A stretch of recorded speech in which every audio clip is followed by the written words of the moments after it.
할렐루야. 우리 한번 인사하겠습니다. 주의 이름으로 사랑하고 축복합니다.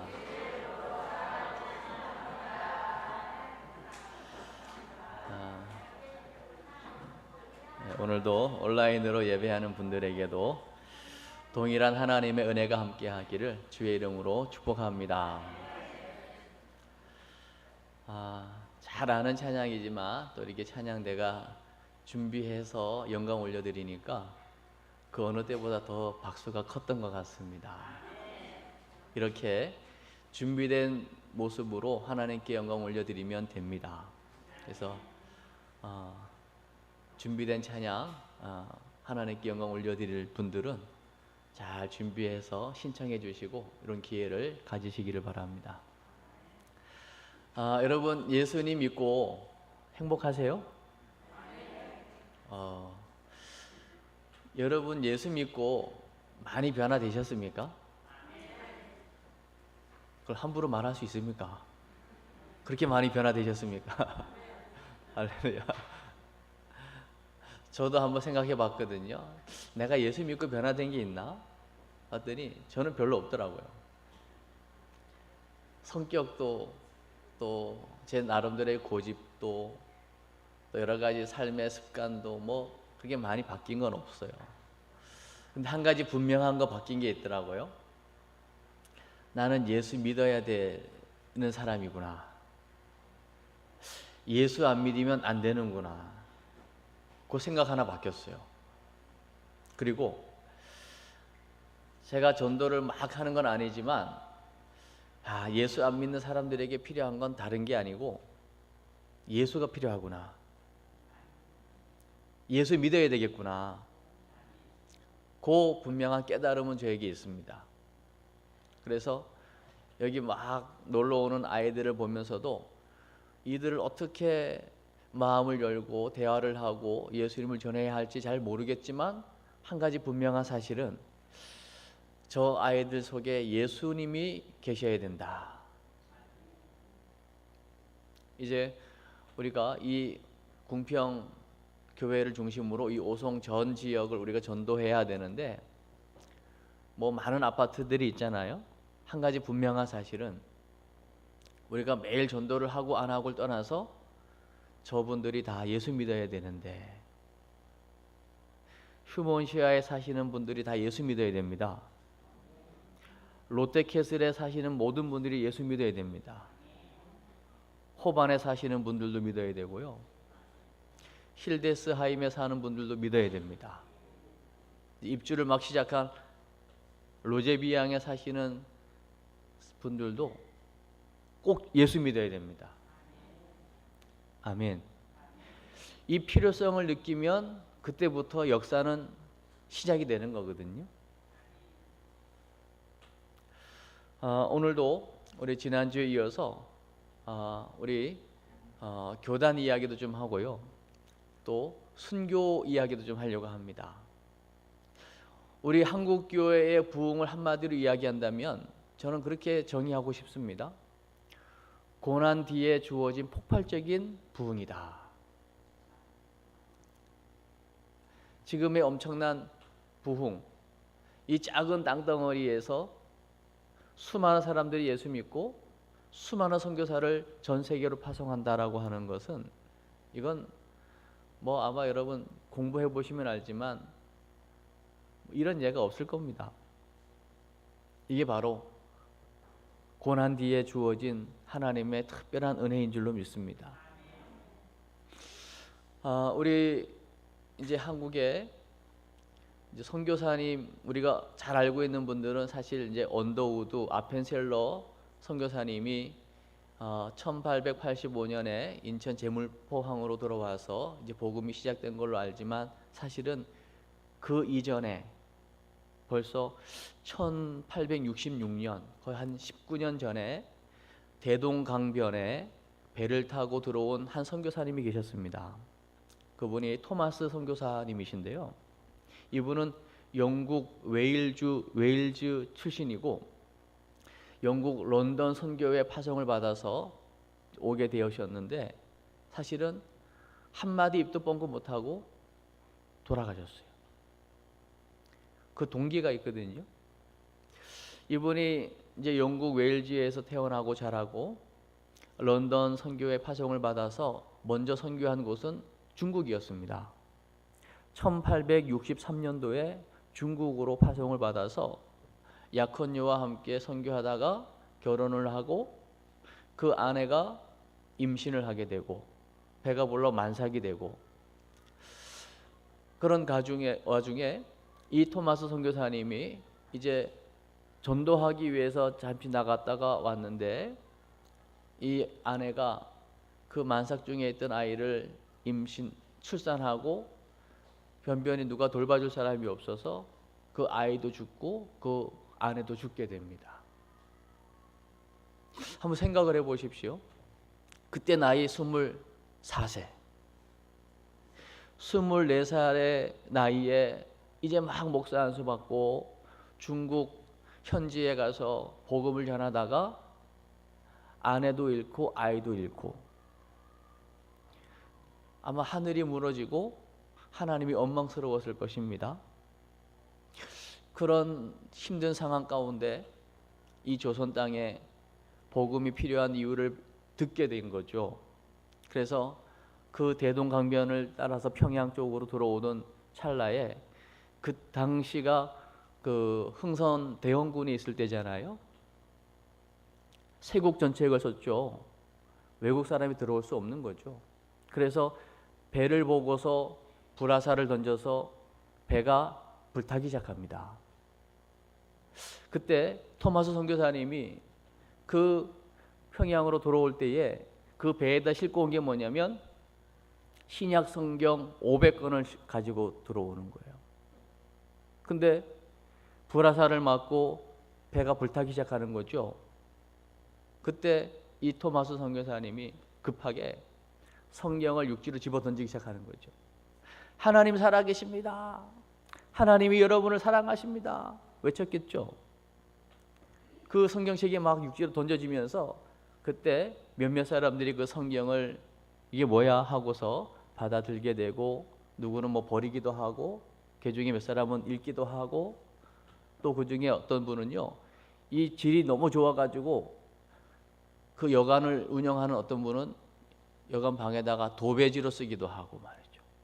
근데 훗날 그 도배지 여관에 머물던 사람이 그 성경을 읽다가 은혜를 받고 그 여관을 다시금 사서 그 교회가 산정현 교회로 우리 한국 교회 대부흥을 일으켰던 그 교회의 시작이 되기도 하고요.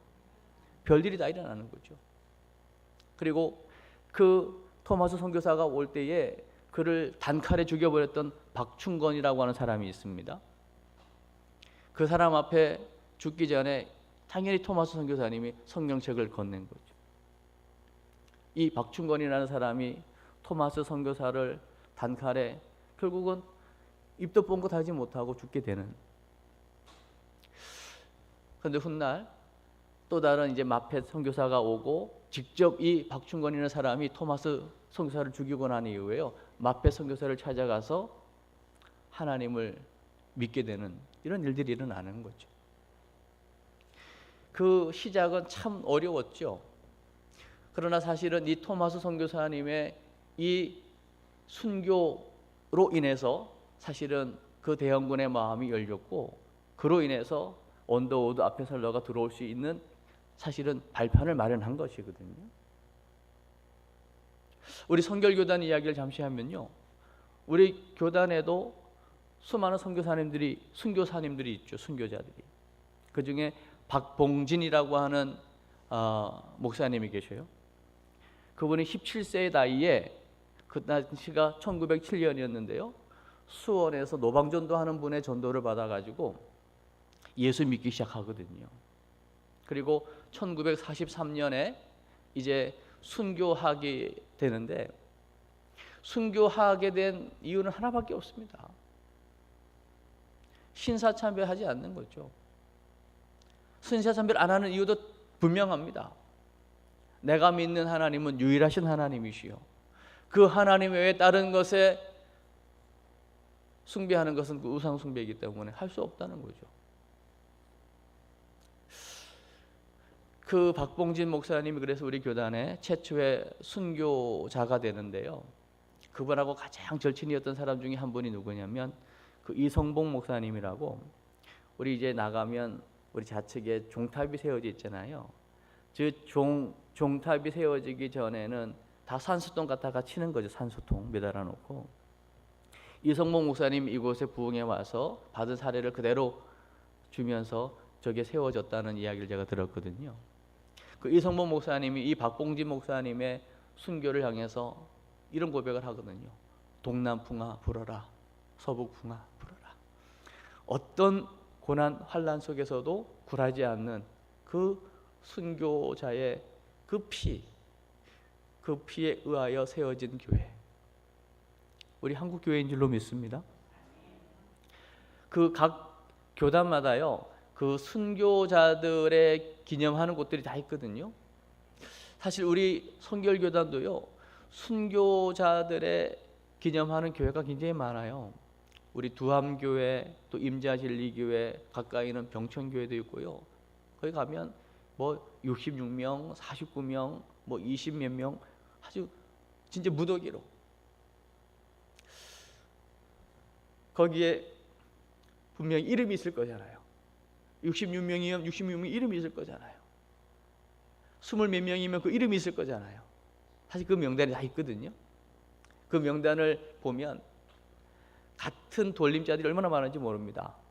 그 이유는 주 예수를 믿으라 그리하면 너와 내 집이 구원을 얻으리라. 돌림자, 갓 형제, 사촌 다 예수 믿게 됐다는 이야기를 하고 있는 거죠. 그 일제강점기와 6.25 그 동란 속에서 피어난 그 고난의 그 어려움 속에서 피어난 그 꽃이 지금 우리가 누리고 있는 이 놀라운 신앙의 축복인 줄로 믿습니다. 마찬가지예요. 오늘 우리가 봉독해 주신 말씀이 요한계시록 2장 8절로 11절에, 사실은 요한계시록에 보면 7교회가 나오는 중에 예수님의 칭찬을 받았던 교회가 2교회가 소개가 되거든요. 빌라델비아 교회하고 또 하나는 오늘 서머나 교회거든요. 이 서머나 교회가 칭찬을 받은 이유는요, 극심한 고난과 환난 속에서도 그 신앙을 지켜낸 겁니다. 오늘 말씀을 한번 보시죠. 2장 8절을 한번 더 읽어보겠습니다. 시작. 서머나 교회의 사자에게 편지하라. 처음이며 마지막이요 죽었다가 살아나시니가 이르시되. 처음이요 마지막이요 죽었다가 살아나시니 부활하신 예수 그리스도, 그분은 하늘과 땅의 모든 권세를 가지신 분이십니다. 그분이 하시는 말씀이라면 우린 아멘으로 받아야 돼요. 아멘이죠? 오늘 이 주님의 음성을 오늘 서머나 교회뿐만 아니라 지금 이제 코로나를 막 끝나갈 무렵에 그래도 하나님 앞에 예배를 지켜오고 우리의 신앙을 지켜온 우리 궁평 성도들에게 주시는 주의 음성으로 받게 되시길 바랍니다. 오늘 9절의 말씀을 봅니다. 시작. 내가 내 환난과 궁핍을 알거니와 실상은 내가 부요한 자니라. 자칭 유대인이라 하는 자들의 비방도 알거니와 실상은 유대인이 아니요 사탄의 회당이라. 여러분, 예수 잘 믿으면요 따라오는 게 있습니다. 욕입니다. 진짜 제대로 예수 믿으면요 이단 소리도 듣습니다. 별나다는 이야기도 듣습니다. 손가락질도 받을 수 있습니다. 만약에 이런 핍박이 없었다면 둘 중에 하나입니다. 너무 지혜롭게 잘 믿었든지 아니면 가짜처럼 믿었든지. 오늘 이 서머나 교회 성도들은 너무 힘들었는가 봐요. 그들의 환난, 그들의 궁핍,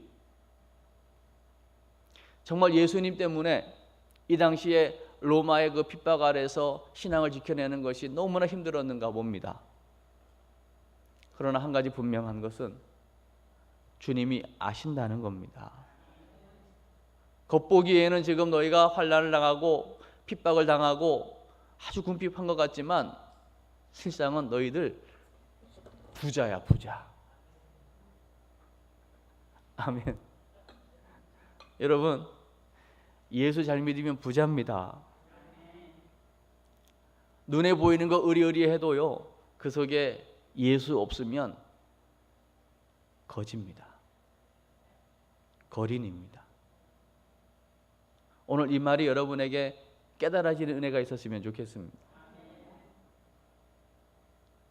오늘 적어도 이 예배가 끝난 이후에 나가는 여러분은요, 오늘 주님의 말씀에 의하면 부자라니까요. 부자는요, 계산하지 않습니다. 진짜 부자는요, 내가 지갑도 갖고 다니지 않습니다. 누군가가 다 계산해 줍니다. 알아서 다 돌아가죠. 여러분, 하나님의 주권을 정말 믿고 이 세상 믿음으로 살아간다면 하나님께서 여러분의 삶을 책임지실 겁니다. 그러니까 여러분, 이 담임 목사가 여러분의 헌신과 충성을 알아주지 않는다고 시험 들지 마십시오. 제가 알아주는 것은 아주 작은 부분에 불과한 겁니다. 주님이 알아주시면 되는 거 아니겠어요? 주님이 아신다는 거잖아요. 자칭 유대인이라고 하는 사람들은 사실은 오늘 본문에 보니까요, 사단의 회. 속지 마시기 바랍니다. 우리 신앙생활 할 때 가장 적은요, 안 믿는 사람일 것 같지만 그렇지 않습니다. 오히려 예수 잘 믿는 것 같은 분들이 우리의 신앙을 방해할 때가 얼마나 많은지 모릅니다. 여러분, 끝까지 승리하시길 바랍니다. 그러면서요, 오늘 10절의 고백을 보십시오. 10절 시작. 너는 장차 받을 고난을 두려워하지 말라. 볼지어다 마귀가 장차 너희 가운데서 몇 사람을 옥에 던져 시험을 받게 하리니 너희가 10일 동안 환난을 받으리라. 내가 죽도록 충성하라. 그리하면 내가 생명의 관을 내게 주리라. 아멘. 아니, 지금도 힘든데 앞으로 또 다가올 고난을 두려워하지 말래요. 이 말은 앞으로 더 큰 고난이 온다는 이야기를 하고 있는 거잖아요. 그 중에 옥에 갇히는 일도 일어날 거라고 얘기하고 있잖아요. 그리고 열흘이라고 하는 기간을 쓰고 있는 거 보니까 우리가 아무리 고난을 당해도요, 일정 기간이 있음을 기억하시기 바랍니다. 영원하지 않다는 거죠. 그렇기 때문에 우리가 해야 할 일은 뭐냐면 죽도록 뭐 하라고요? 충성하는 겁니다. 생명의 간을 받게 될 거라는 거예요. 오늘 뭐 많은 설명할 것도 없고요, 오늘 이 말씀을 있는 그대로 한번 받으면 어떨까요? 오늘 우리의 형편 사정을 너무나 잘 아시는 주님께서 내가 너를 안다. 앞으로 신앙생활하는 거 호락호락하지 않다. 더 고난이 올 수도 있다. 그러나 어느 일정 기간이 있으면 끝나게 될 테니까 두려워하지 말고, 눈에 보이는 막 옥에 갇히는 일도 있고 때로는 순교 화형장에 죽음으로 던져지기도 하고 온갖 어려움이 닥칠 거지만, 그러나 염려하지 마라. 그리고 죽도록 충성해라. 내가 생명의 간을 씌워줄게.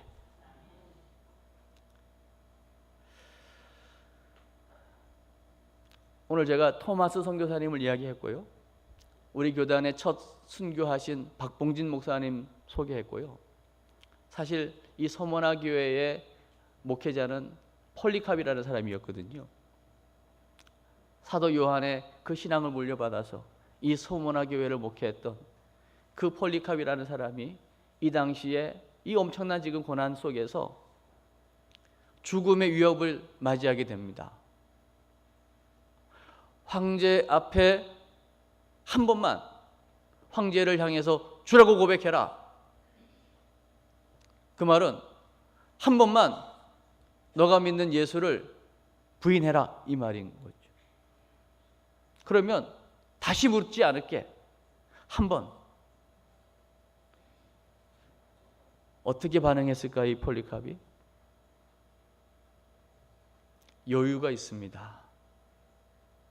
내가 86년 동안 살아오면서 우리 주님이 나에게 베푸신 은혜가 있고 나를 향해서 한 번도 나를 배신하거나 부인한 적이 없으신 예수님이신데 그 주님을 당장 보이는 그 죽음, 그것 때문에 그 주님을 부인하라고?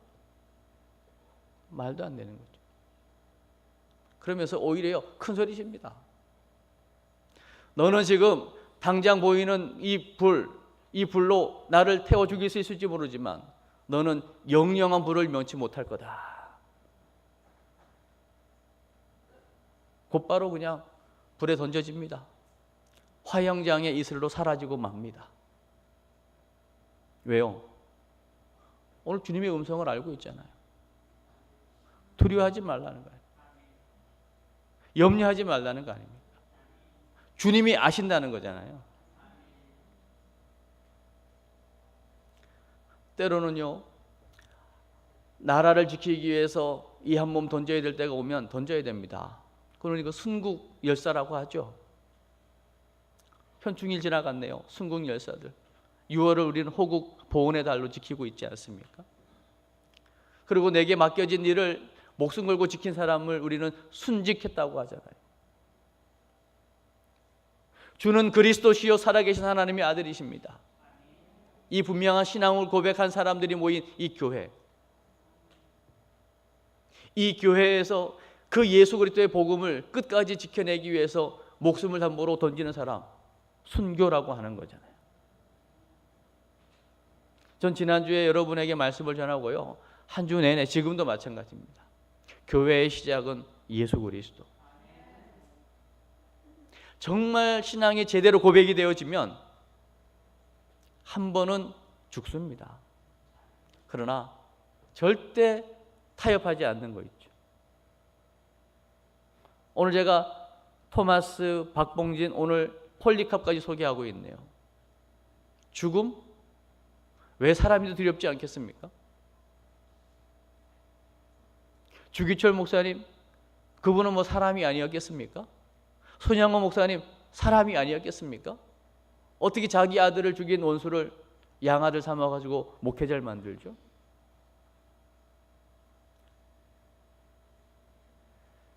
정말 복음이 뭔지를 압니까? 오늘 11절 말씀 한번 더 보시죠. 11절 시작. 귀 있는 자는 성령이 교회들에게 하시는 말씀을 들을지어다. 이기는 자는 둘째 사망의 해를 받지 아니하리라. 아멘. 둘째 사망의 해를 받지 않는다. 이 말이 뭡니까? 부활의 소망을 이야기하는 거죠. 이 땅에서 어차피 누구나 한 번은 다 죽는 것, 첫째 사망. 그러나 둘째 사망은 더 이상 우리하고는 상관이 없는 거죠. 우리는 둘째 부활을 경험할 뿐이죠. 주님과 함께 영원한 복을 누리게 되겠죠.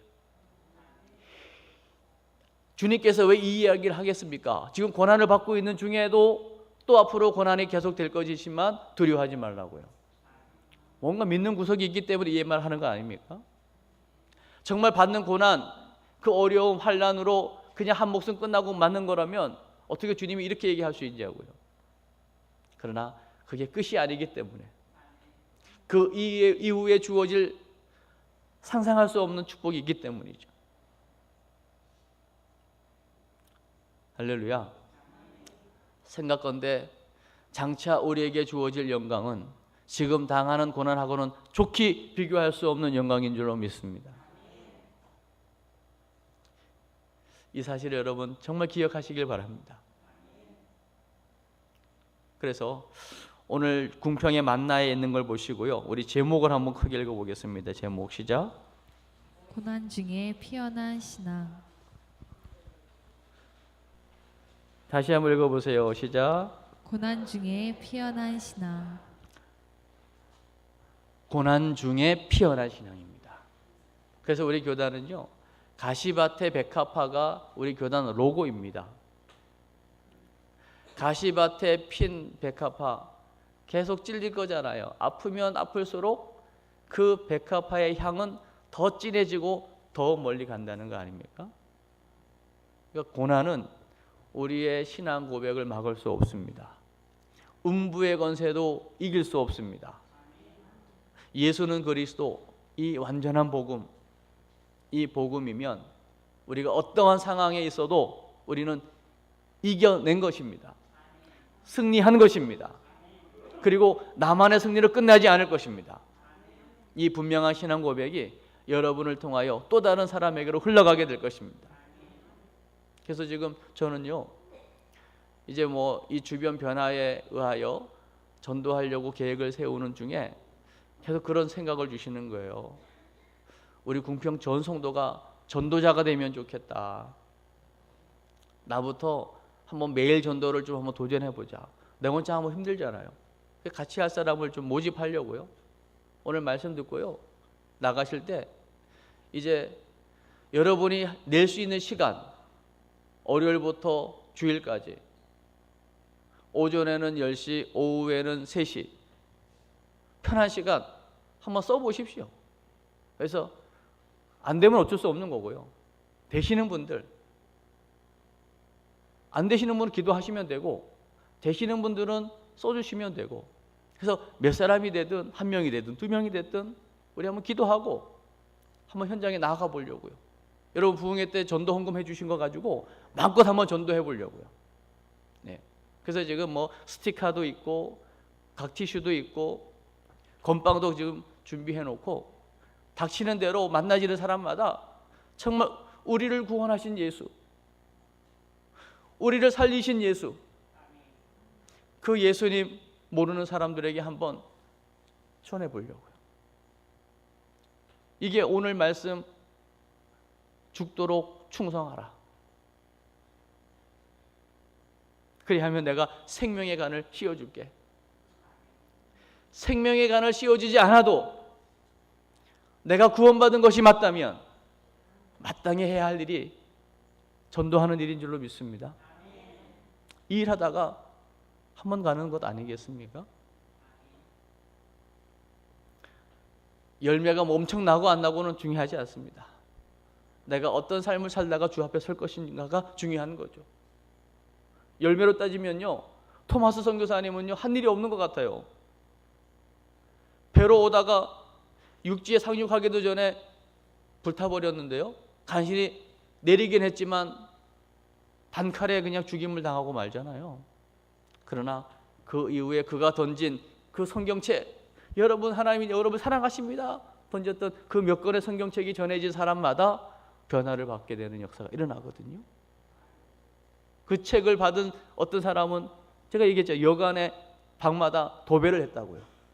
그 도배한 여간에 묵은 사람이 그걸 읽다가 변화를 받고 그 여간을 사고 그 여간이 산정형교회 1907년 대부흥의 불씨가 되는 교회로 쓰임받게 됐다고요. 하나님이 하시는 일 어떻게 우리가 예측할 수 있겠습니까? 하나님 오늘도 여전히 살아서 역사하심을 믿습니다. 우리 1번을 한번 읽어주실까요? 1번 시작. 서머나 교회는 박해와 순교를 두려워하지 않았습니다. 아멘. 여러분 박해, 고난, 환난 나 혼자 당하는 거라면 두렵겠죠. 그러나 주님이 보고 계시고 주님이 아십니다. 아멘이죠? 우리 2번도 한번 읽어주십시오. 2번 제목 시작. 성결교회는 박해하는 세력에 굴복하지 않았습니다. 마찬가지입니다. 이 서머나 교회뿐만 아니라 우리 성결교단도요, 정말 시작부터 쉽지 않았지만 수많은 그 순환과 고난의 세월이 있었지만 굴하지 않는 겁니다. 여러분 오늘 하나님 앞에 예배하시면서요, 오늘 결단의 시간을 가졌으면 좋겠어요. 절대 나는 이제 앞으로 어떤 어려움과 고난이 와도 굴하지 않겠다. 아멘. 의도적으로. 그래서 3번 한번 읽어보십시오. 3번 시작. 성결교회는 박해하는 세력에 굴복하지 않았습니다. 박해하는 세력에 굴복하지 않았다니까요. 의도적으로요. 거기 밑에 이제 글을 한번 꼭 집에 가서 읽어보시기 바라는데요. 우리 김상준 정빈에 의하여 시작되어진 우리 교단, 복음 전도관을 시작으로 또 우리 길보른이라고 선교사님이 와서 이제 많은 도움을 주게 되는데요. 그 선교사님 눈에 볼 때는요, 이게 참 신기한 겁니다. 예수 믿는 사람들이 그 당시 조선 땅 어두울 때 다 그래도 일을 해야 먹고 사는 거 아닙니까? 그런데도 흰 옷을 즐겨 입는 거예요. 흰 한복을 즐겨 입는 겁니다. 왜요? 곧 주님 오실 거라고 하는 그 재림 신앙을 가지고 순결한 신부로 살아보겠다라고 하는 의지가 담긴 거죠. 흰 옷을. 그리고 아낙네들이 흰 옷이니까 하루 열심히 일하면 금방 때가 묻는 거 아닙니까? 그 우물터에 가가지고서 빨래하는 그 모습을 보면서, 야, 그 흰 빨래에 묻은 때가 벗겨지는 그 모습을 보면서 그리스도의 보혈로 죄가 씻겨지는 것들을 상상하게 되는, 그러면서 그 또 흰 옷을 입고 일을 하는 그 순수함과 성결성, 그게 우리 초창기 우리 선결교단의 하나님의 사람들이 지켜봤던 신앙의 순수함이거든요. 그 안에는 내가 순결한 신부로 주님을 맞이하리라 라고 하는 재림신앙도 그 안에 담겨 있는 것입니다.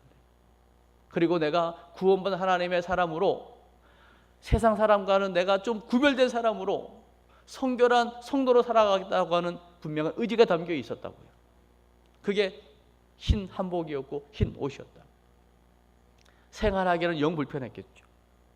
그러나 여러분, 이제는 우리가 의도적으로 내가 성도라고 하는 것을 분명히 세상 속에서 드러낼 때 우리가 교회의 빛이 아니고 세상의 빛이 되고 세상의 소금으로 녹아지게 될 줄로 믿습니다.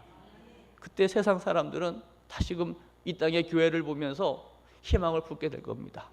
아무리 나라가 어려워도 우리 대한민국에는 교회가 있다. 그 중에 그래도 거룩을 살아내기 위한 우리 선결교회가 있다. 여러분, 너무 불편하지 마세요. 목사님, 저는 장로교단에 있다 왔는데요, 순금교단에 있다 왔는데요. 그걸 지금 제가 논하자는 얘기가 아니에요. 그래도 우리가 선결교단에서 지금 예배하고 있기 때문에 선결성을 좀 자긍심을 갖자는 거예요. 아멘. 정말 마지막 때 하나님께 쓰임받는 일꾼이 누굴까요? 제가 볼 때는 선결한 사람입니다. 큰 집에는 온갖 금은 귀한 그릇 다 있잖아요. 그러나 정말 쓰임받는 그릇은 어떤 그릇이라고요? 깨끗한 그릇에 쓰임받는다고요. 우리 부족하지만 연약하지만 우리 깨끗한 그릇에서 좀 쓰임받다 갑시다. 아멘. 우리 한번 옆에 있는 분에게 한번 이렇게 이야기합시다. 우리 깨끗한 도구가 됩시다. 종이컵도요, 깨끗하면 쓰임받습니다. 아무리 금그릇도요, 오물이 묻으면 못 쓰임받습니다. 아멘. 제가 이사 준비하느라고요, 짐을 챙기다 보니까요, 예전에 즐겨 입었던 옷도요, 곰팡이가 묻고 뭔가 누렇게 뭐가 묻어 있으니까요, 던져버립니다. 아까워? 아니요.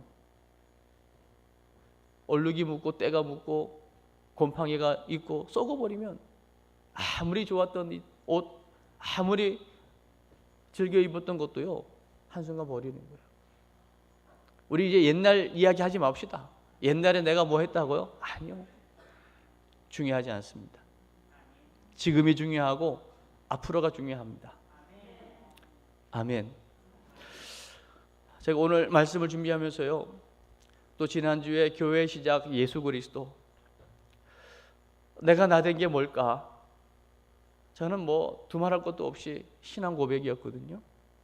예수가 그리스도라고 하는 이 신앙 고백, 예수님이 누구인가를 아는 순간 내가 죄인인 게 깨달아졌고, 그 예수님을 내 마음에 모시고 그 예수님 내 마음에 오시는 순간 내 모든 생각과 내 가치관과 모든 게 저는 사실은 변화된 것이었거든요. 그래서 오늘 이 시간에 우리 예수님을 다시 한번 마음에 한번 모십시다. 고백합시다. 그리고 기도합시다. 그리고 우리 초창기에 우리 선결교단의 그 하나님의 사람들이 흰 한복을 입고, 그러니까 옛날 사진들 보니까 진짜 다 교회 오신 분들 보니까 다 흰 옷이더라고요. 흰 옷에 검은 바지, 흰 옷에 검은 조거리. 선교성을 자랑한 거겠죠. 우리 시간에 한번 같이 주님 앞에 저를 따라서 한번 고백합시다. 하나님 아버지, 저는 죄인입니다. 저희 추하고 더러운 죄 때문에